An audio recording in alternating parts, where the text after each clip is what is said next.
What's up, everyone? Quick favor before we start. If you like the stories, then please consider liking and subscribing to support the channel. If you're on mobile, then hit the hype feature. It massively boosts these stories to new listeners. Also, I'm curious where in the world you're tuning in from, so leave your location in the comments. Alright, enough talk. Let's jump into tonight's tale. The official report said animal attack, and I had to sign it. My hand shook so bad the pen skittered across the page, leaving a jagged scratch where my signature should have been neat and professional. That was 2 years ago, and I still can't get the smell of pine and blood out of my clothes. Out of my head really, because I've burned those clothes 3 times over. That's why I'm here in this quiet valley where the mist hangs low every morning and the locals watch the tree in like it might start moving. Ashford Hollow isn't on most maps. You take Route 19 through the Appalachians until the pavement turns to gravel. Then you follow that gravel for another 40 minutes through switchbacks that'll make your stomach drop. The town itself sits in a valley so deep the sun doesn't reach the main street until nearly 9 in the morning. Population 847, according to the faded sign at the town limits, though I've never seen more than 100 souls at once. The diner is where I take most of my meals. Sarah runs it. A woman in her 50s with grey-streaked hair always pulled back tight and hands that move with the efficiency of someone who's made 10,000 breakfasts. She knows I take my coffee black and my eggs scrambled.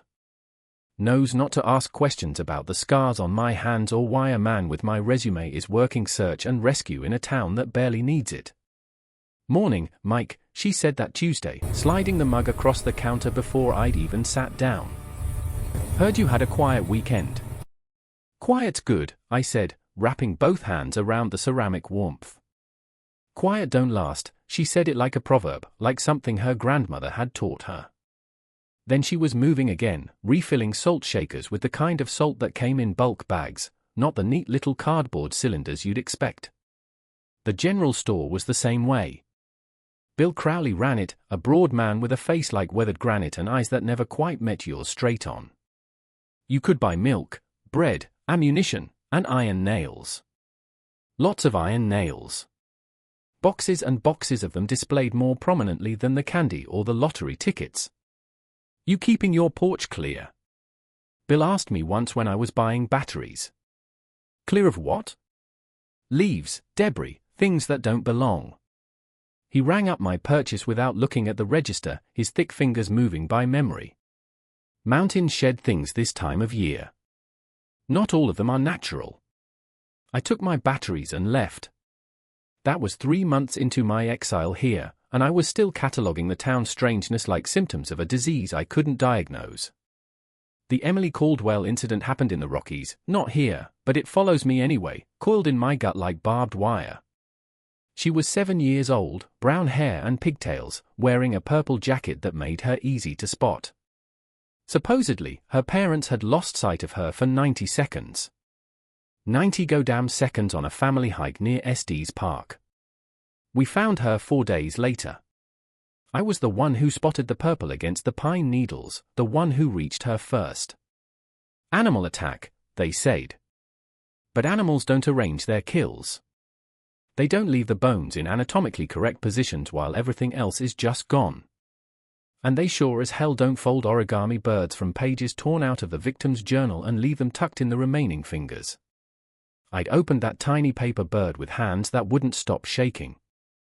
Inside, written in Emily's handwriting, verified later by her parents, were 2 words. "They learn." I told myself it was the parents, some sick, grief-twisted thing. But Emily's mother couldn't stop screaming long enough to fold paper, and her father had to be sedated before he hurt himself. And the handwriting matched.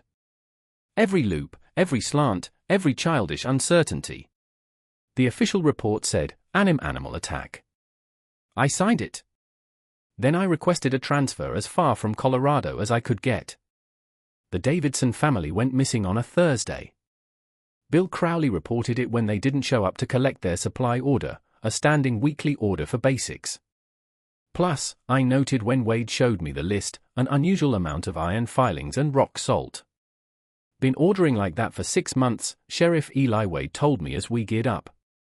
He was a lean man in his 60s, all sinew and practical competence with a face carved by mountain winters. Tom Davidson started talking strange after he came back from a hunt last fall.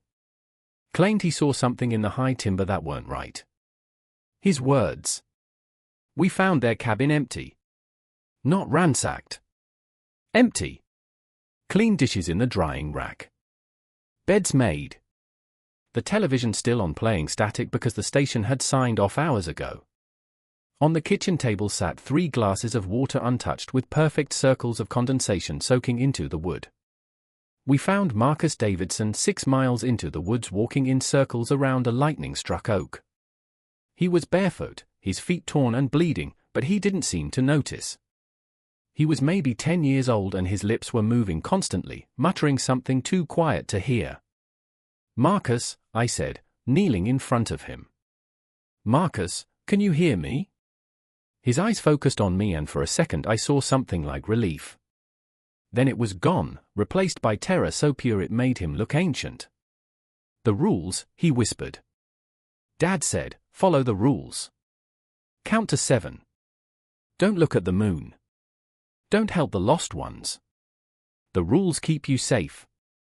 The rules keep you. He stopped. His whole body went rigid and his eyes rolled back until only the whites showed. I caught him as he collapsed. My training kicking in automatically. Check airway, breathing, pulse, all present, all wrong. His pulse was too slow, his breathing too shallow, and his skin was ice cold despite the exertion he must have gone through. WDE called for an airlift, but the nearest helicopter was 90 minutes out. We carried Marcus down in a litter, trading off every 20 minutes because the trail was steep and treacherous.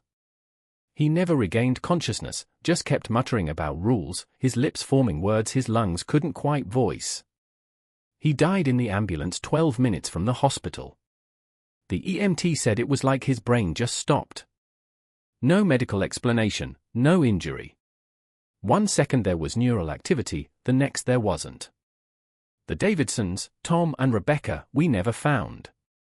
3 weeks of searching, grid by grid, every trail and game path mapped and walked. Nothing. It's not unheard of in work, but it hollowed me out anyway. Added their faces to the gallery in my head, the ones I couldn't save. I went home that night to my cabin at the edge of town. A small, sturdy thing that had come furnished with a job, poured 3 fingers of whiskey I didn't drink, just stared at until it seemed like a good idea to pour it back and try to sleep. I found the envelope the next morning. It was on my porch, leaning against the front door like someone had placed it there with deliberate care. Manila, letter-sized, sealed, no postage, no address, just my name written on the front in handwriting I'd seen before in Marcus Davidson's school notebook when we'd searched the cabin. My hands didn't shake when I opened it. That bothered me more than anything. I should have been shaking. Inside was a single sheet of paper, the kind you'd find in any office supply store. The handwriting was Marcus. I'd stake my life on it, but neater than a dying 10-year-old should be. Deliberate, each word carefully formed. I read it standing in my kitchen. Coffee growing cold on the counter, morning light slanting through the window and making the ordinary world seem like a lie. Mr. Hutchkins, Dad said, if anything happened to us, make sure someone who knows the woods gets the rules. You search for people. You'll need these.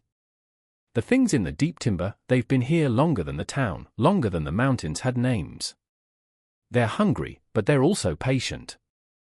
The town has a deal with them, has had for a long time, but deals break. And when they do, these rules are the only thing that might keep you breathing. If you hear your name called, count to 7 before responding. If the voice is still there, you may answer. If it's gone, keep moving. Trails marked with red blazes are safe until sunrise. After that, only follow blue. If you find someone wandering alone who claims to be lost, ask them what day it is. If they give the wrong answer, do not offer to help them. Animals should not stand perfectly still.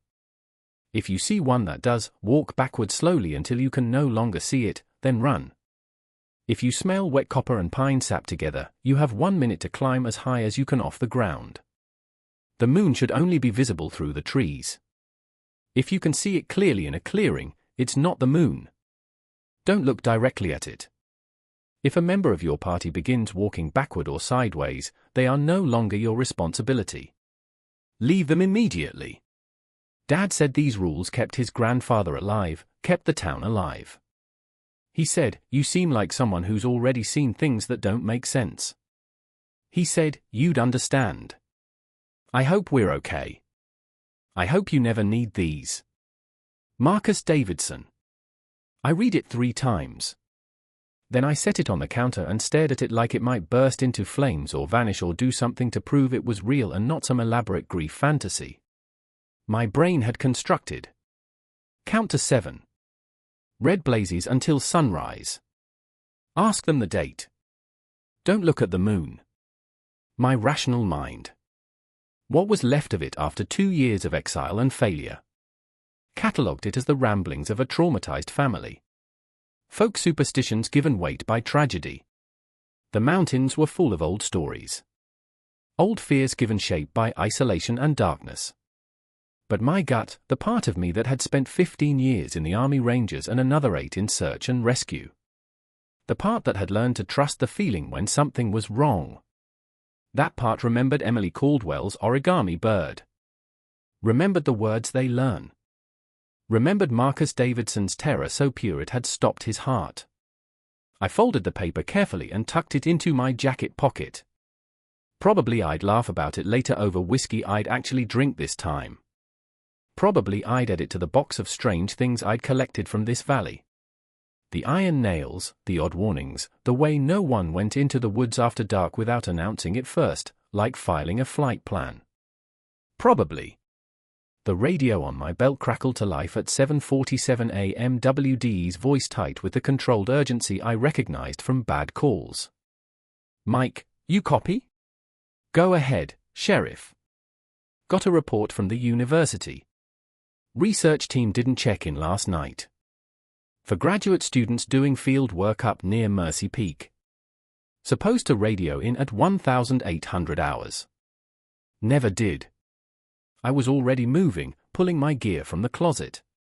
Boots, jacket, pack with the basics. First aid, water, rope, flares. My hands moved on autopilot while my mind started calculating distances, elevations, probable search areas. When did they start their hike? Yesterday morning. 0900, they had permits for 3 days. Planned route filed with the ranger station. Experienced hikers, good gear. Wade paused. Mike, one of them is Professor Kenneth Marsh. He teaches at the State University. Brings students out here every year for his Appalachian ecology course. He knows these mountains.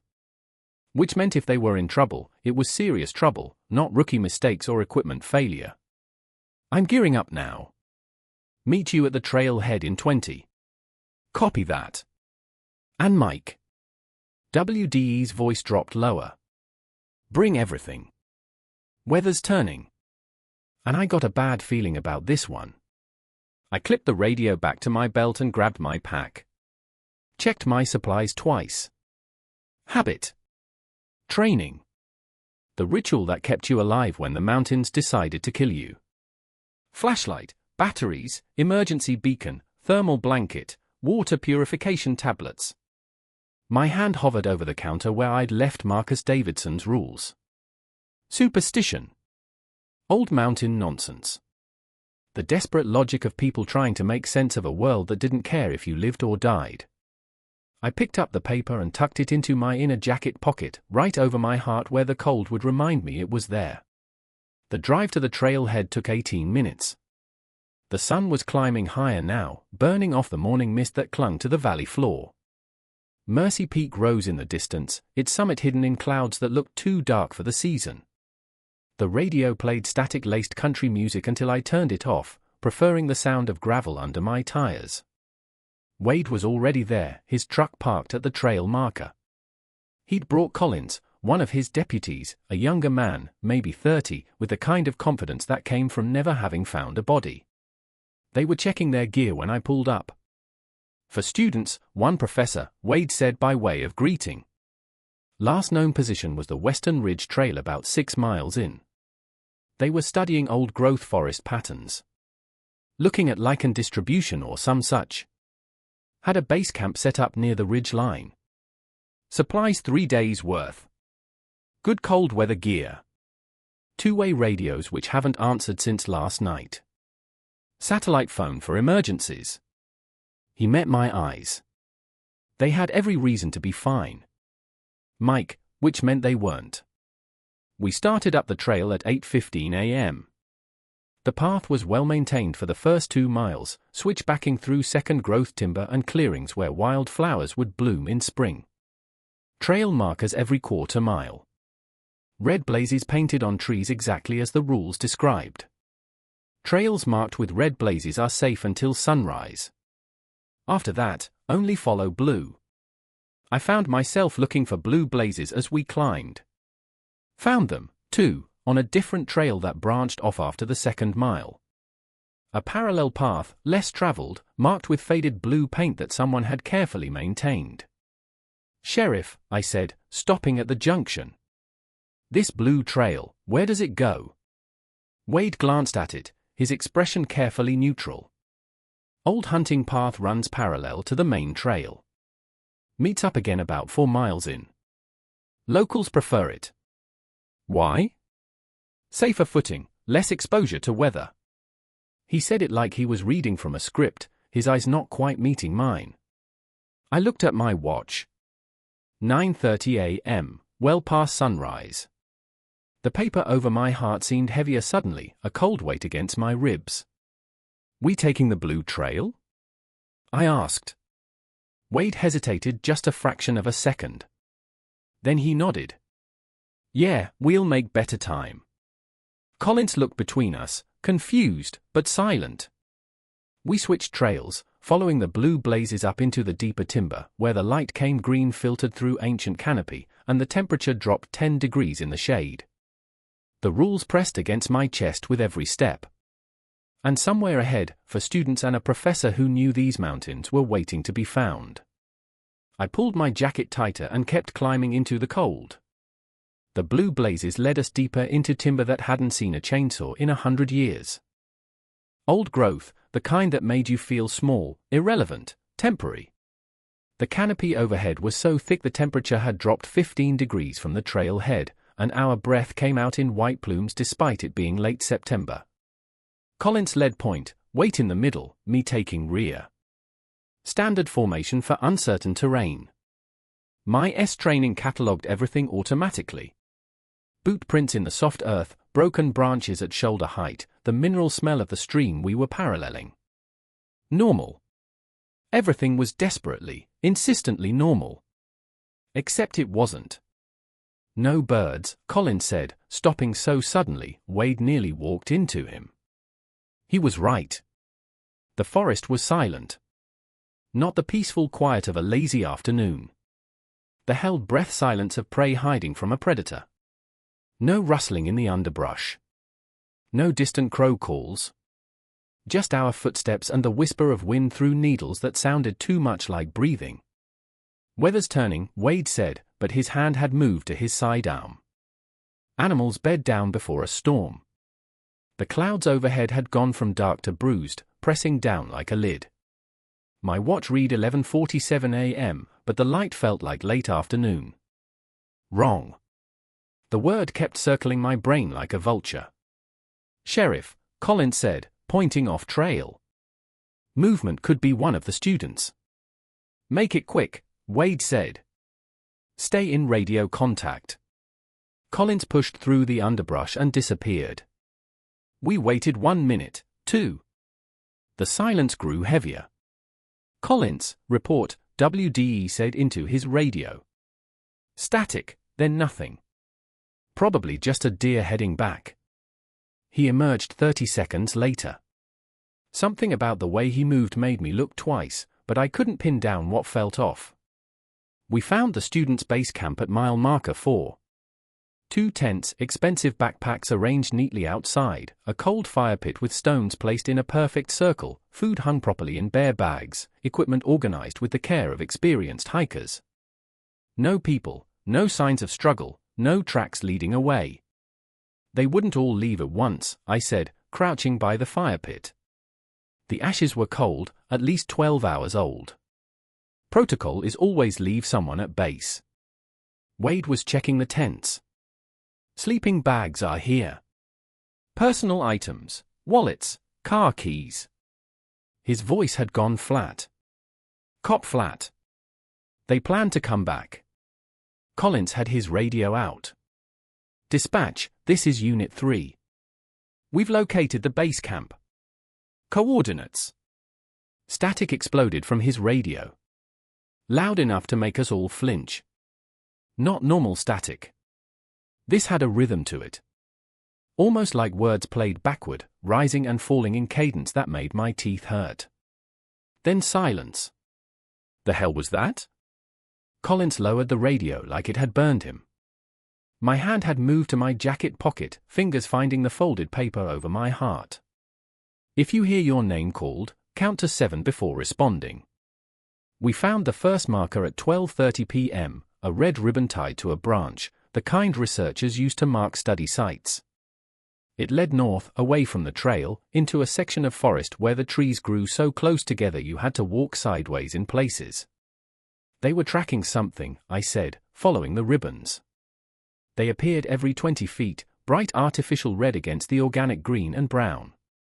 But the ribbons led deeper into the wrong kind of silence, where the air tasted like copper and old earth, where the ground became spongy underfoot. Collins found the backpack. It sat upright against a tree, perfectly positioned. Professor Kenneth Marsh's name was written on the tag in neat handwriting. Wade opened it. Field notebooks, a water bottle half full, granola bars, a first aid kit, and a phone that was still on, battery at 43%. He wouldn't leave this, Wade said. Not voluntarily. I was staring at the tree. The bark was wrong, smooth in places where it should be rough with patterns that almost looked like fingerprints pressed into the wood. And there was a smell faint underneath the pine and LOM wet copper. Mike. My name came from somewhere ahead beyond the next stand of trees. A man's voice weak, desperate. Collins had already started moving toward it, and Wade was right behind him. I stood frozen, my hand crushing the paper in my pocket. Count to 7. 1, 2, 3, 4, 5, 6, 7. Mike, is that you? Please, I'm hurt. The voice was still there. That was supposed to mean it was safe. Rule 1 said if the voice was still there after 7 seconds, you could answer, but every instinct I had was screaming that nothing about this was safe. Collins, Wade, wait. They'd already disappeared through the trees. I ran after them, branches whipping at my face. The forest opened into a small clearing, and they stood there, backs to me, staring at something I couldn't see. Professor Marsh, Collins called out. Sir, can you hear me? Here, the voice said. I'm here. I can't move my leg. The others, they went to get help. But I grabbed Collins's shoulder, stopping him before he could move closer.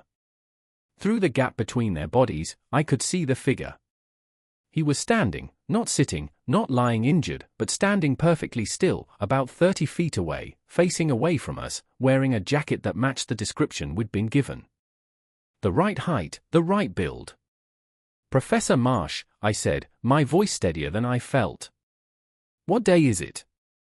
Collins looked at me like I'd lost my mind. WDE's hand moved to his gun. The figure didn't move, didn't turn, but the voice came anyway from exactly the same position, like it was being projected from a speaker. The day they wake up, the world tilted. My vision narrowed to the back of that figure's head, to the way it stood too straight, too still with a quality of waiting that made my skin crawl. Professor, when did your research team start their hike? I tried again, backing up, pulling Collins with me. I know about Emily, the voice said, and my heart stopped. I know how you found her with the bones arranged so carefully. And the bird, the little paper bird that said, they learn. We learned from Emily. She taught us so much about fear, about guilt, about you. WDE had his gun out now.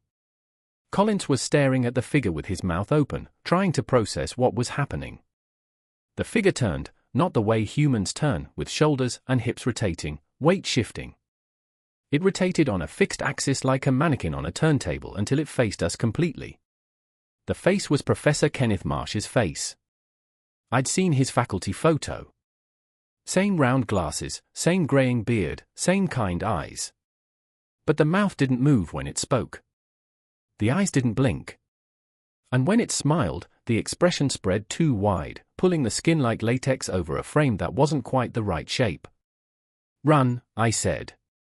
"What the hell is that?" Collins had his gun out too, both hands shaking. "Run." We ran. Behind us, I heard the sound of something large moving through the forest, but wrong. The rhythm was off. Too many footfalls, like it was using more than 2 legs. Branches snapped with the sound of bones breaking. I pulled the rules from my pocket as we ran. Trails marked with red blazes are safe until sunrise. After that, only follow blue. "Blue blazes," I shouted. "Find the blue trail." WDE saw it first. That faded blue paint on a twisted oak. And we careened toward it. Collins gasping for air. Wade moving with the efficiency of someone who'd run these mountains his whole life. I risked a glance back. The thing that wore Professor Marsh's face was keeping pace about 50 yards behind us, moving through the trees with a loping, wrong-jointed gait. It wasn't in a hurry. It was following, hurting. We ran for 20 minutes following blue blazes that appeared just when we needed them. My lungs burned, my legs screamed. Collins stumbled, caught himself, kept moving. Then Wade stopped so suddenly I nearly collided with him. "Don't move," he whispered. 10 feet ahead, directly in our path, a deer stood in the middle of the trail. It was perfect. A 10-point buck with a coat like burnished copper. Magnificent. And it stood absolutely completely still. Not breathing still. Statue still. Not an ear flick, not a muscle twitch. Its eyes were fixed on us with an intensity that was all wrong for prey. Animals should not stand perfectly still. If you see one that does, walk backward slowly until you can no longer see it. Then run back up. I breathed slowly. "Don't look away." We moved backward inch by inch. The deer didn't move. Didn't blink. 30 feet, 40 feet when a bend in the trail finally put a tree between us and it, we ran again, this time angling off trail, crashing through underbrush. The smell hit me like a wall. Wet copper, fresh, sharp, like sucking on a penny, mixed with pine sap, thick and sweet and wrong. If you smell wet copper and pine sap together, you have 1 minute to climb as high as you can off the ground. Climb. I grabbed the nearest tree, a white pine with branches low enough to reach. Wade was right behind me, Collins hesitating. "What? Why are we climb?" We scrambled up, bark tearing skin from my palms. Below us, the forest floor began to shift.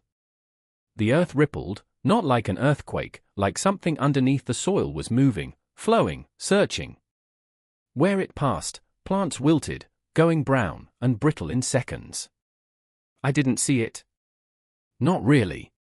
My brain couldn't process the shape of it.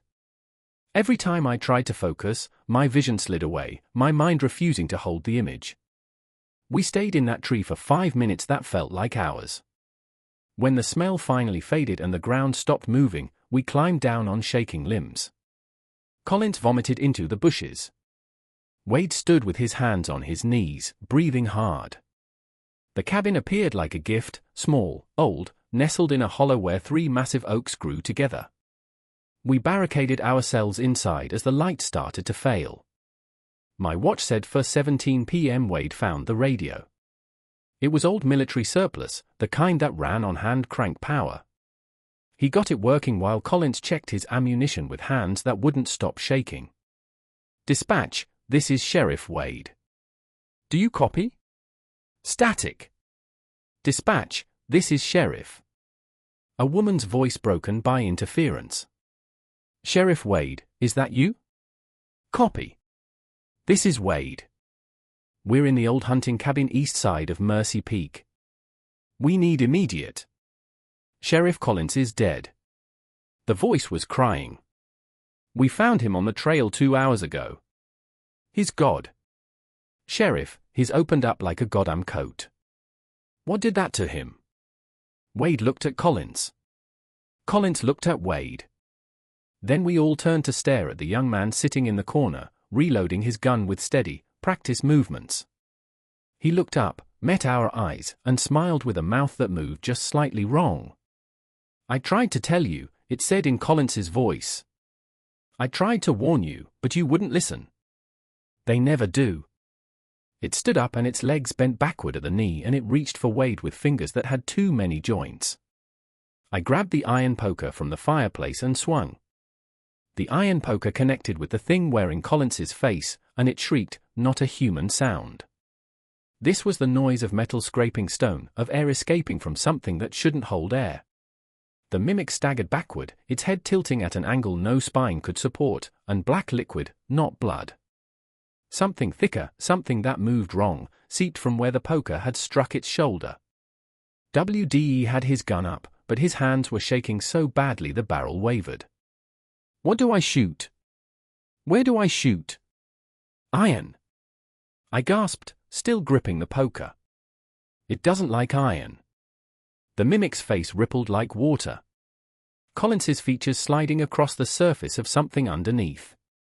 Then it turned and crashed through the cabin window in an explosion of glass and old wood, disappearing into the darkness outside. We stood in the sudden silence, breathing hard, staring at the broken window where cold air poured in. We need to barricade that, Wade said. Finally, his voice steady despite his shaking hands. Now. We used everything. The table, chairs, firewood stacked against the wall. WDE produced iron nails from his pack, the same kind Bill Crowley sold in bulk quantities, and hammered them into the boards we wedged across the window. I didn't ask why he carried iron nails on a search and rescue mission. Some questions answered themselves. The cabin had no other windows. One door, now barricaded from the inside with a beam we'd found in the corner. The fireplace was cold stone, too narrow for anything human's eyes to fit through. We were trapped, but we were safe for now. How long until sunrise? I asked. Wade checked his watch. 5 hours. Maybe 4.5. 4.5 hours in a cabin that smelled like old smoke and fear. Listening to things move in the darkness outside.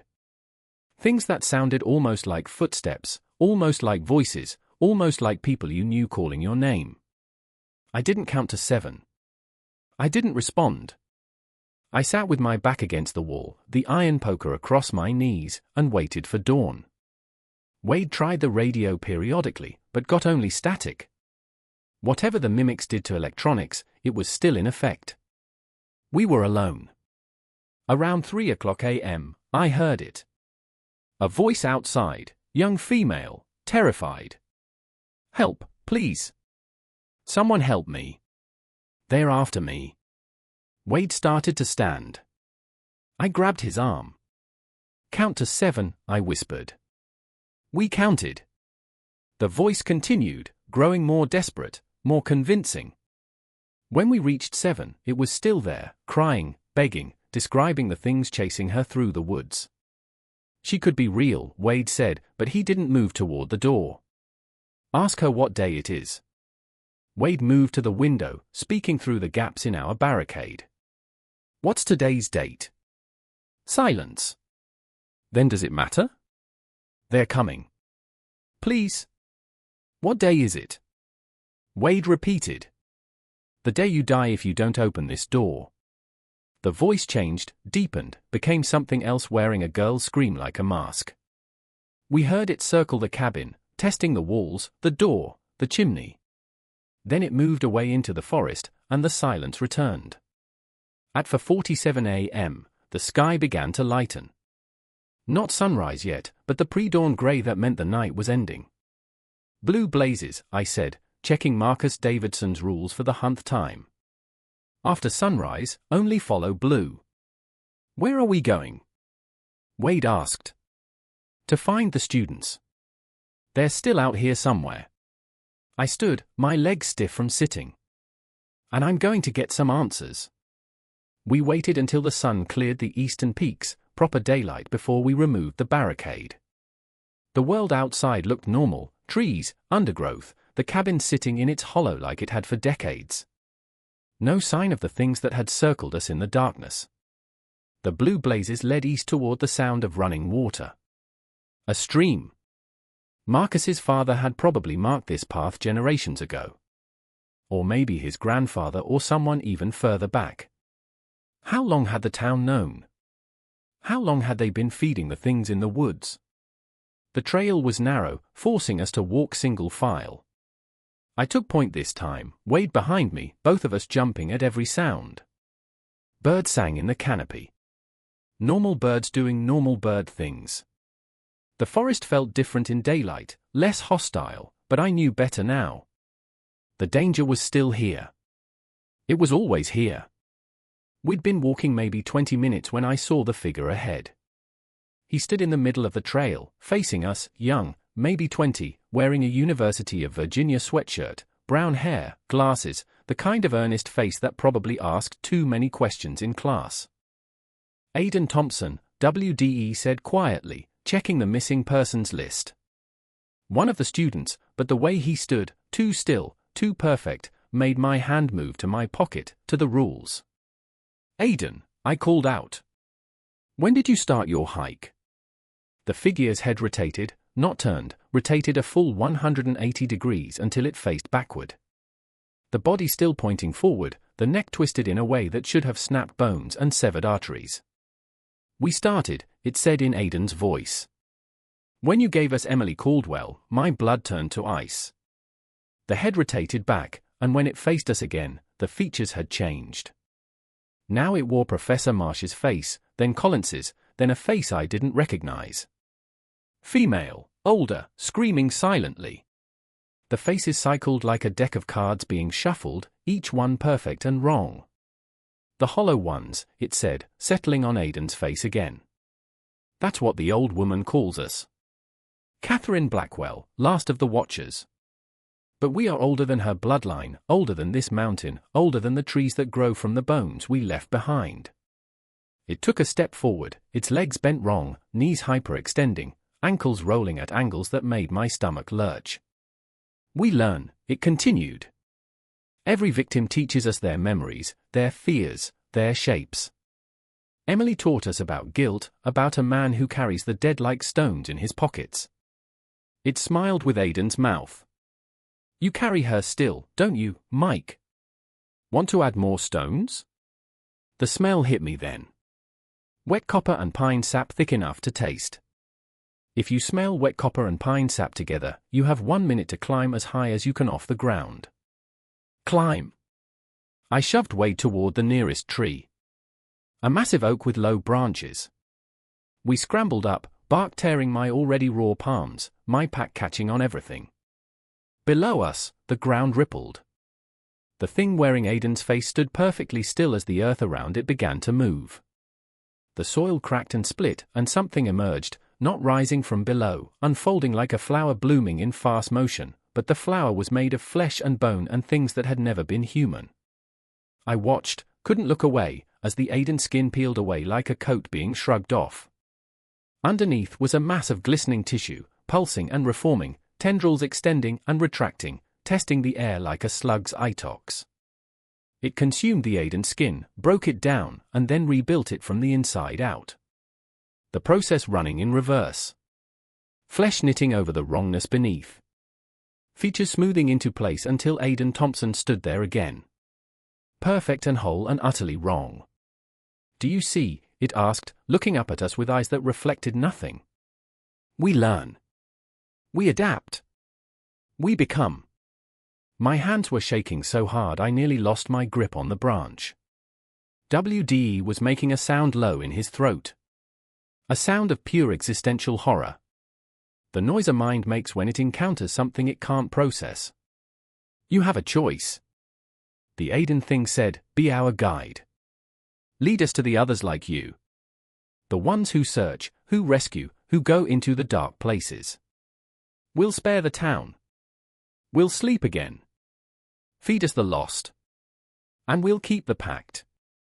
The pact. I managed to say Bill Crowley's pact. Before Crowley, there was Mercer. Before Mercer, there was Blackwell. Before Blackwell, there were others whose names we've eaten and forgotten. The valley prospers because we are fed. The trade is old. The trade is simple. What did you do with the students? My voice sounded steadier than I felt. They're at the door. The old door. The one the first watchers thought they'd sealed. It smiled. Would you like to see? We can show you. We want you to see. Understanding makes the fear taste better. I looked at Wade. He looked at me. We both knew we didn't have a choice. The students were still alive or something was still wearing them. We had to try. Show us, I said. The Aiden thing led us deeper into the forest and we followed because what else could we do? The blue blazes continued and I clung to that. The rules said blue blazes after sunrise were safe. The rules had been right about everything else. We walked for 15 minutes before the forest opened into a clearing I'd never seen on any map. In the center was a circle of stones, each one taller than a man, carved with symbols that hurt to look at. Inside the circle, 3 figures knelt on the bare earth. Students. They didn't move, didn't breathe, didn't blink. Filaments, thin, pulsing threads the color of diseased meat, extended from the ground and into their backs, their necks, their skulls. The earth between the stones breathed, actually breathed, rising and falling with a rhythm that was almost but not quite a heartbeat. The door, the Aiden thing said, when it opens fully, there will be more of us. Many more. Enough to wear every face in the valley. Enough to spread beyond the mountains. We have been patient. We have been contained. But the pact is breaking, Mike. Can you feel it? The old deals are failing. And when they fail completely, we will be free. I stepped forward toward the students. Had to help them. Had to Mike. Wait. Wade grabbed my arm. Look up. I looked up. Above the clearing, perfectly visible through the gap in the canopy, hung the moon. Full, bright, silver, beautiful. But it was 8:30 in the morning. The sun was up. The moon shouldn't be visible. And definitely not like this. Clear, unobstructed, close enough to touch. The moon should only be visible through the trees. If you can see it clearly in a clearing, it's not the moon. Don't look directly at it. But I already had the world tilted. My legs stopped working. I fell forward, but I didn't hit the ground. I stayed suspended. Frozen mid-collapse, a prisoner in my own body. I could see, could hear, but I couldn't move, couldn't speak, couldn't even close my eyes. The not moon smiled at me with a mouth that opened across its surface. Then it began to feed. I felt my memories being pulled out like thread from a spool. Emily, the Rangers, my father's funeral, my first search and rescue, finding a lost hiker alive and grateful. All of it flowing out of me and into the thing that wore the moon's face.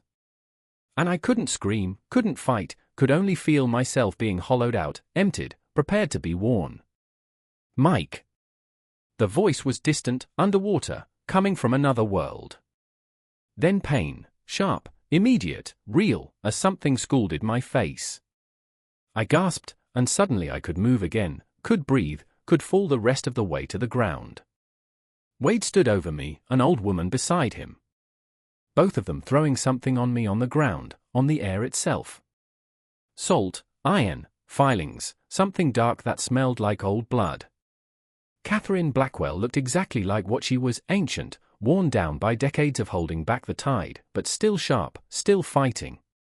She moved with purpose, drawing lines in the earth with a combat knife, mixing salt and iron and blood in patterns that seemed random but clearly weren't. "Don't look up," she snapped at me. "Keep your eyes on the ground, Wade. The students cut the filaments. Don't touch the stones." WDE moved to the nearest student, a young woman with red hair, and used his own knife to saw through the pulsing threads connecting her to the breathing earth. The filaments writhed like living things, spraying that black liquid, but he kept cutting. Catherine chanted something in a language I didn't recognize. Old words that felt heavy in the air. She poured a line of blood. "My grandfather's," she said when she saw me looking. "Kept it for 50 years for exactly this." Around the stone circle where the blood touched the earth. The breathing stopped, stuttered, choked. The Aiden thing shrieked and rushed at her. She threw iron filings in its face, and it recoiled like she'd thrown acid. Its skin bubbled and split where the iron touched. "Get them out!" Catherine yelled. "I can't hold this long." Wade had freed 2 students. I staggered to the third, a young man, James Chen, according to his wallet. I grabbed his shoulders to pull him away from the filaments. His eyes snapped open. "Too late," he whispered. "I'm already gone." He stood, my hand slipping off him, and walked toward the Aiden thing. No, walked into it, the 2 forms merging, flesh flowing like water, until James Chen's body became another skin suit, perfectly intact, but utterly empty, worn by something that had never been human. "Run!" Catherine threw the last of her grandfather's blood and turned. We ran. Wade half carried 1 student. I grabbed the other and Catherine led us through the forest with a speed that should have been impossible for a woman her age. Behind us, the clearing filled with howling, with rage, with the sound of deals breaking and doors opening and old things waking up. We didn't stop until we hit the blue blazes. The truck was where we'd left it. We loaded the students alive but catatonic into the back. Catherine climbed in front with Wade. I sat in the bed with the students, keeping watch on the tree-in. As we drove down the mountain, I saw it following us through the trees. Not one shape, but many. Professor Marsh, Collins, James Chen, others I didn't recognize. All of them wearing human faces like masks. All of them keeping pace with the truck. At the town limits, they stopped, watched, waited. We took the students to the clinic. The doctor, a woman named Harper, who'd probably seen things she'd never speak of, took them without questions. WDE made calls. I sat on the curb outside and shook. "We need to talk to Crowley," Catherine said, sitting beside me. "This is his doing. The pact is his responsibility. We found him at the general store closing up for the day. When he saw Catherine, his face went grey. They're awake," Catherine said flatly. "Your deal is broken, and now the town pays the price." Bill Crowley looked at her at us at the mountain looming in the distance. Then he did something I didn't expect. He started to cry. "I tried," he said. "God help me. I tried to keep them sleeping. Gave them what they asked for. But it's never enough. It's never enough." "What did you give them?" I asked, though I already knew. "Emily Caldwell," he whispered. "She was lost anyway. The mountains had already taken her. I just made sure they got what they wanted. Thought it would buy us another generation." I wanted to hit him, wanted to scream, but Wade's hand on my shoulder kept me still. "You fed a child to those things," Catherine said. Her voice was flat, empty of judgment, just stating a fact. "And you thought that would save us?" "It always has before," Crowley said. "For 200 years, it always has." That's when Sarah from the diner burst through the door. "They're in town," she gasped. "Dogs are howling." My neighbor, I saw him walking in his yard, but Mike, he was walking backward, perfectly smooth, like a video in reverse. And when I called to him, he just smiled and waved. Wade and I looked at each other. Then we looked at Catherine. "It started," she said. "They're not staying in the mountains anymore." Outside in the distance, something howled. Not a dog, not a wolf. Something wearing their voices the way it wore human faces. The siege had begun. We had maybe 3 hours before sunset. Wade made the call on the radio, his voice steady despite everything we'd seen. All available units, all volunteer fire, all able-bodied citizens. Town hall now. This is not a drill. Catherine drove us there in her ancient pickup truck. She didn't speak, just stared ahead at the road with eyes that had seen this before, or something like it. How many times had her family held this line? How many generations had bled to keep the hollow ones contained? The town hall filled fast. Faces I recognized from the diner, the general store, the gas station. They knew something was wrong. You could see it in the way they avoided looking at each other. The way hands clutched at coat collars and crosses and iron horseshoes pulled from above doorways. Wade didn't waste time. The thing in the mountains, the thing we don't talk about, it's awake. It's coming down. And we have maybe hours to prepare. Silence. Then a man in the back, Tom Fletcher, ran the hardware store, stood up. My grandfather warned me. Said if this day came, we'd need iron. Salt, blood of the family line. He looked at Catherine. That right? That's right, Catherine said. Iron disrupts them. Salt slows them.